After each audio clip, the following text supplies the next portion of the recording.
My name is Nowamani. Thank you so much for keeping it Family TV, and we are glad to have you. Remember, Protea Hotel by Marriott is the place to be in case you want to do any luxurious activity, gym, swimming, weddings, as well as food.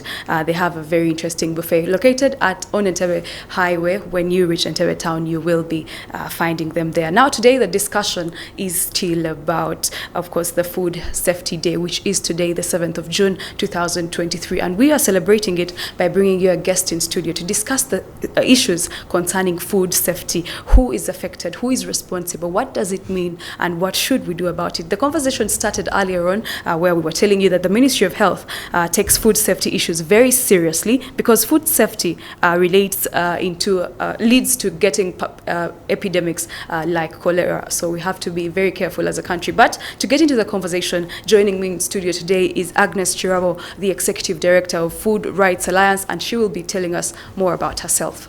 You're welcome to studio. Oh, thank you so much, Carol, and good morning, viewers. Happy and safe World Food Safety Day. Exactly, we're talking about food safety. Yes. Everybody eats food, everybody survives on food, but we want to understand why this day, what does it mean, what does the World Food Safety Day mean, and how should we receive it as Ugandans? Actually, our physiological makeup as human beings and animals is food. True. Yeah, yes, every living thing, the physiological makeup, the biological makeup is nothing but food. And yes, today, the 7th of June, every year, the world marks, I don't want to call it a celebration, marks the World Food Safety Day. This is the day that was put aside to pay particular and exclusive attention to the issues of food safety in the world. To reflect as people, as human beings, as actors, those with the duty and those with the responsibility, reflect on our actions, reflect on our decisions, reflect on our practices, reflect on the whole issue of how did it get here for food that is supposed to nourish the body to instead make the body sick and ill. So this is the whole gist of today. It is a day that we actually invite everybody, the viewers out there, today take personal responsibility and personal attention to what did you eat last night. Well, you cannot call the past.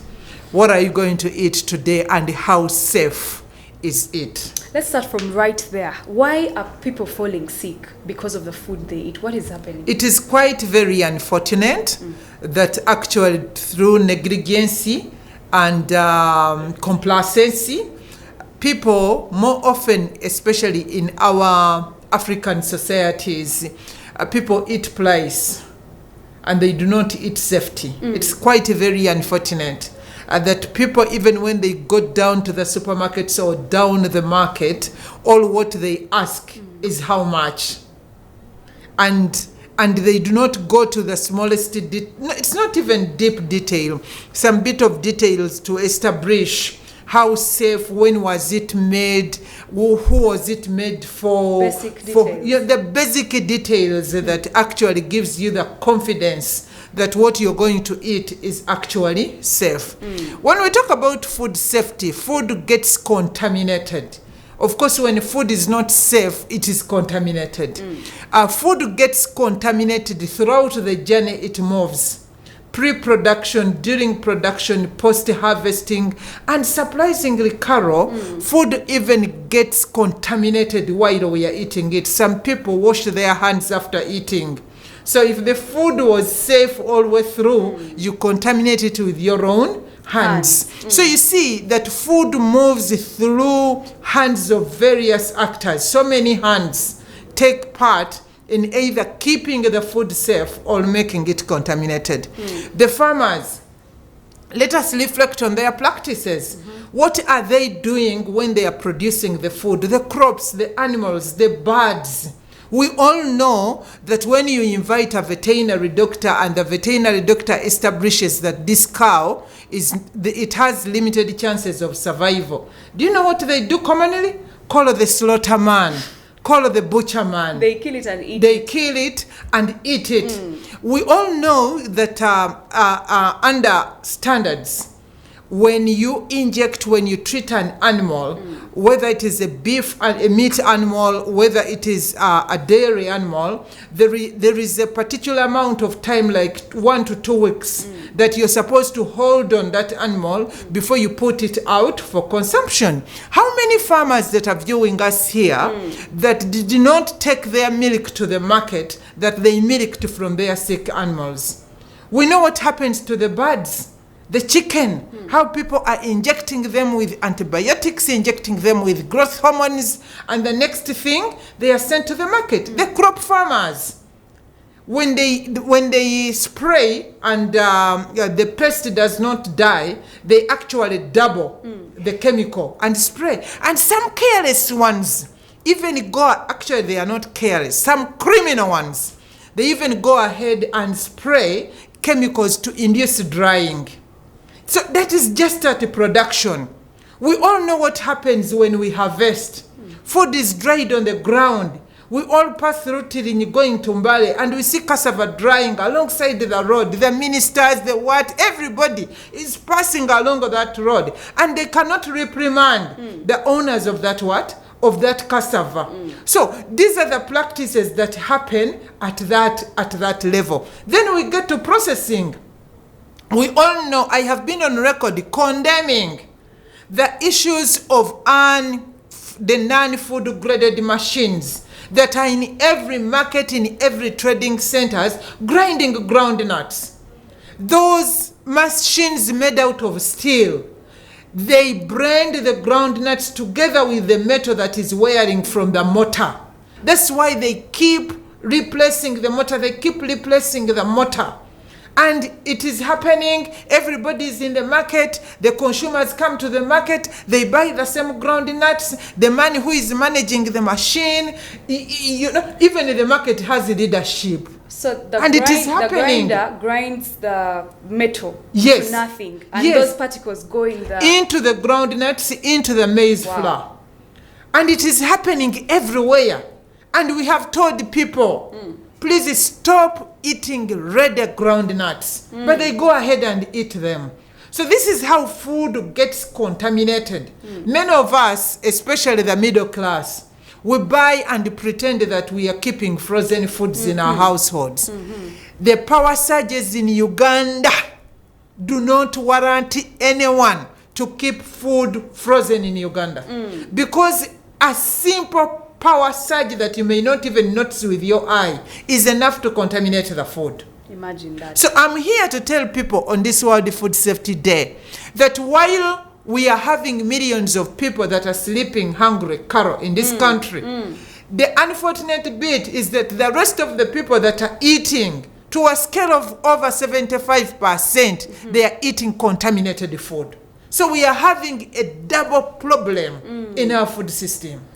Very sad. What is government doing? Because Food Rights Alliance works hand in hand with, of course, some ministries. Ministry of Agriculture, Ministry of Health, Ministry of Trade, and other actors. Now, to curb these people that you have called criminals. They are criminals. What is government doing to curb them or to stop them from doing this act? Any measures? Truth be said, our government is weak. We are not short of laws, we are not short of standards, but our government is very weak. If you look at, for instance, the National Bureau of Standards that is supposed to go out and reprimand. Standards. Yes, to really see that we comply to standards. They are too few in numbers, they do not have up-to-date technology, they do not have the financing. When you look at the budget for the starting financial year, instead of increasing, we are growing in population, but instead of increasing the financing that is going to the Bureau of Standards, they instead cut it. So there is to other ministries. There is no enforcement. And for me, that is why for this Food Safety Day, I'm emphasizing on the consumers to be on the lookout, to rise up. It is you're going to die alone, you fall sick alone. I'm telling you, Carol, every year we are registering around 3,700 new cases of liver cancer induced, liver cancer food induced. 3,700. Food-induced liver cancer. Yes, food-induced liver cancer. That is a very large number. Through just the consumption of things like aflatoxins, the metals that I have told you. Kenya rejected our maize, you're aware. Yes. Now of recent, even Southern Sudan has rejected our maize. The key question is not the rejected maize.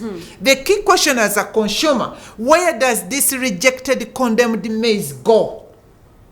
This rejected, condemned maize comes back into our food system. And who is the biggest consumer in our food system? It is our schools. It is our schools. Even the schools. It is our children. The biggest share of the food they eat is maize. It's meal. So you have paid a lot of money only to feed your children on condemned maize into death. So that is how bad the situation. Every year here in Uganda, Carol, through major hospitals, we register 1.3 million people. Major hospitals alone. Very big number. Leave alone people who went to the clinics and those that suffer locally. And them and the food poison. So to themselves, 1.3 million people that go to major hospitals in Uganda annually on foodborne. To put it light, every 10 patients that walk into major hospital, 2 of them are suffering from foodborne related diseases. So the situation is dire. The chemicals, you've seen these vegetables that look so fleshy. The water they are using to clean, to wash those vegetables is water that is contaminated from the swamps at a rate of around 72% in Kampala and 82% in upcountry. But we do believe when we cook this food, then the contamination dies there and then. Some things cannot die by cooking. For instance, aflatoxins. For aflatoxins, if you're to kill aflatoxins, you have to cook the food beyond 400 degrees Celsius. That is why we are saying in any case, if they are to destroy contaminated maize, it cannot be burnt, it cannot be thrown into the lake, it cannot be buried, it can only be incinerated. To be sure that we have actually killed. So if we are to cook maize that is contaminated with aflatoxins, you will not eat it. It has to burn beyond recognition, and you will not be able to eat it. Okay, so the government is not handling it as it should. They don't have capacity. And so other stakeholders. Yes. You see, there are 2 things. We always talk about duty and responsibility. I turn to the people. If all of us, we took our civic duty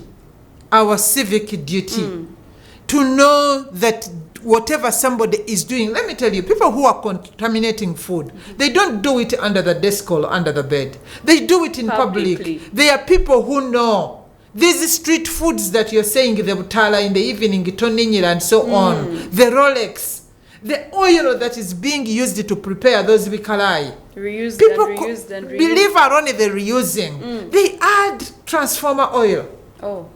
It is contaminated oil. And if you go to talk to those people in privacy, they will tell you that, hey, this is what Carol does. Everybody knows that you're doing it.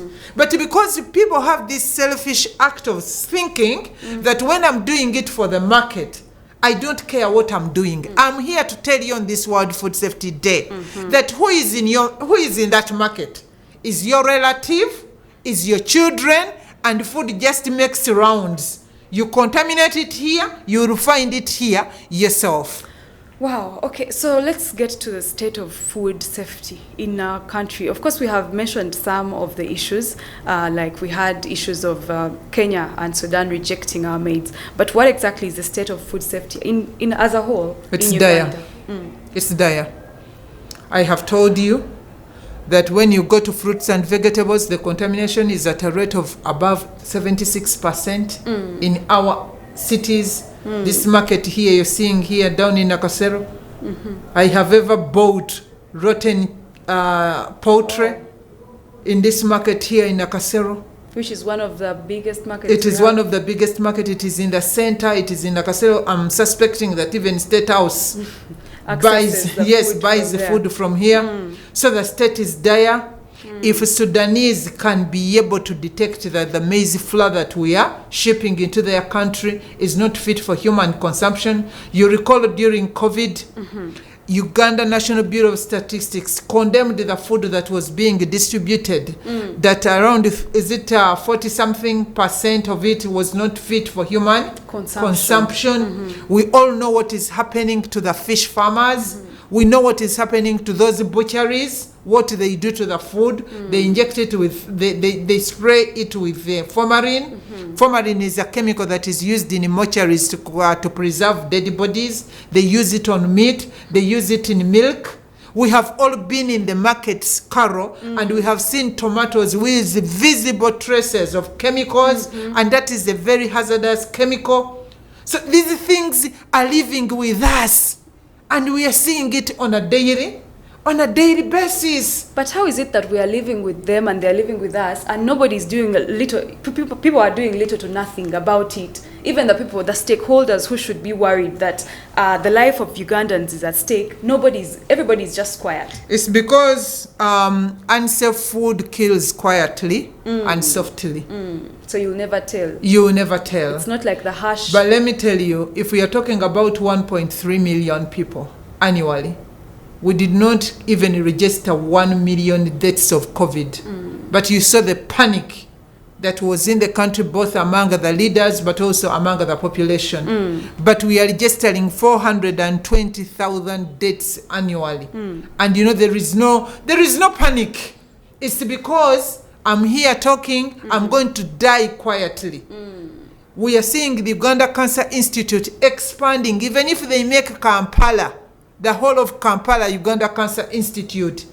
Is that what we want even in the very first place? It isn't what we want. Should all of us go and book a bed because we know that we are potential candidates of the Cancer Institute?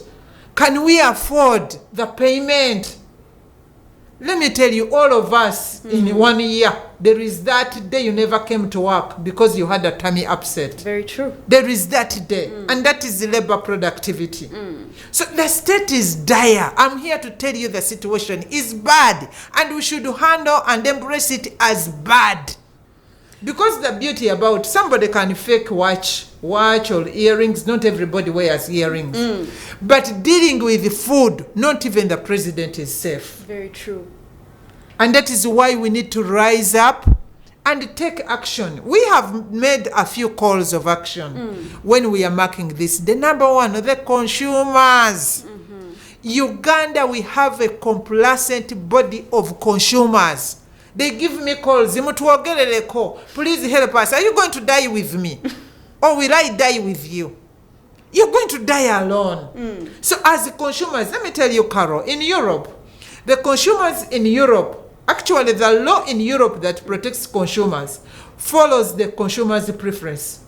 It is the consumer preference that moves ahead. Then government follows to legislate and then regularize that preference. Which is the opposite here. Which is the opposite. Uganda has the best grain standards. They were even adopted in the East African region. Kenya, Rwanda, and all of these people you're seeing rejecting our maize, they adopted our standards here. So we're the source of the standards. We are also the source of condemned maize. Okay, there is little to nothing we can do about it as people, because she's one of the main enthusiasts I've seen when it comes to the health sector and food safety. We remember that the health sector strategic plan was released as early as 2001 to 2005. It was meant to last 5 years. That was from Ministry of Health to guide the implementation of the sector strategic plan. Interventions. We didn't even see it being implemented. It is on paper, it is on record that it was written. But we didn't see the implementation. Do you know that the food law we have is of 1964? Imagine. The Food and Drug Act. So what they did, they picked out the drug and they left remained food. 1964. I don't know the population that was in Kampala then. We never, of course, we never had a city. We never had these 10 cities. We never had the levels of urbanization. We never had the population that we have. That is what we have. The Ministry of Agriculture policy, the agriculture policy for this country is of 2013. It is 10 years old. Oh my God. The food and nutrition policy of this country is 20 years old. It is of 2003. The issue is, it is just of recent we have started seeing the issues of food coming on the policy makers' decision. We had to yell and scream during COVID. I pray that today when the president is addressing the nation, he's also going to tell the nation how we are eating and how he wants us to eat the next financial year. If he doesn't do that, the rest of the things do not matter. You cannot preside over a sick population. You cannot preside over a dying population. And they are dying not of disease, but things that can be preventable. Then we are doing a disservice to the people of Uganda. We are failing on our duty. We are failing to actually protect the people in its true sense. But you see, it is very hard for people to come out and talk, especially now that maybe killings have become rampant. When I say something, they'll take it in a wrong way and stuff like that. So the voices are still low. I've told you, you're one of the people I've seen that has pushed this initiative to as far as this. And of course, we as the media, this is what we can offer, a platform for you to tell the people, other people, to sensitize them that it is possible for them to make noise, to alert the authorities to come in and help them. I know it is suicidal, especially when it comes to people's business. And we have a call for action for the business fraternity. Please comply to standards, because when you don't comply to standards, it is your investments that are thrown to the dogs. So please don't kill the messenger. I'm just a messenger, and I believe no one has such intentions. I have faith. And let us do what is right. Can you imagine the people who had invested their money in all of those consignments that are being condemned in Nemole? Can you imagine that whole money? Much of that money is borrowed money. And when to borrow, those people put their houses, their assets as collateral. So I can really feel the pain. I feel the pain. But for me, I think we need to direct our pain in the right direction. Surely, maize was introduced in Uganda in the 18th century. If Karawi cannot produce maize, what else can we produce that people will trust? We have to appreciate that our food is related to our tourism. Our food is related to our trade. So dear people who are investing, which is something very important, because when Kenya rejected our maize, the maize prices here dropped. They dropped. And when the maize prices drop, it means the livelihoods of the farmers are the ones that are being impacted. And of course, the actors that are working along the value chain. The world has since moved. The world has moved. We are the ones lagging behind as Uganda, and yet we masquerade and present ourselves as a food basket of the region. The region has decided now to seek for food elsewhere. We are the losers. So let us collectively, instead of looking for Carol, who is this, you family, why did you put this, we are going to close you down. Don't waste your time on that. Let us invest our efforts in making sure that we give people the best quality food. And let me tell you, people are willing to pay for quality. That's true. People are willing to pay for quality. That's why when you go to Europe, organic is premium. People are willing to buy quality, and they are willing to pay for it. So this business of presiding over an agriculture sector that do not reward quality, we are all losers. We are all losers. The bulk of our exports are agri-based. So if the destinations keep rejecting our consignments, they keep rejecting our consignments, we lose as a country, but also our people lose, who are investing painfully in making sure that this food moves. So people, I'm encouraging everybody, whether you're traders, whether you're farmers, whether you're transporters, let me tell you, we are all losers. Can you imagine the people who invested in trucks had never thought that the issues of food standards will ever come and bite them deep. True. Now their trucks are stranded. And we all know an automobile, when it is parked in one place, not moving, the tires are going to become flat, the clutches are going to break down, and so on and so forth. So when we are talking about food safety, it is everybody's business. Wow, the conversation is very, very heated, and we must have Agnes Kirabo back because our time is fast spent, but we must have her back, and we have to discuss this issue to the core and find out who exactly is responsible and what they can do about it. Because guess what? You and I are both consumers of food, and we must be our first target. We must be our first lookout. I must look out for myself first, and you also must look out for yourself first. But we shall have this conversation another day. For now, it was issues at hand. I thank you so much for being a part of the program. So our social media platforms are on, and the conversation is going to continue. My name is Nowamani. Good morning.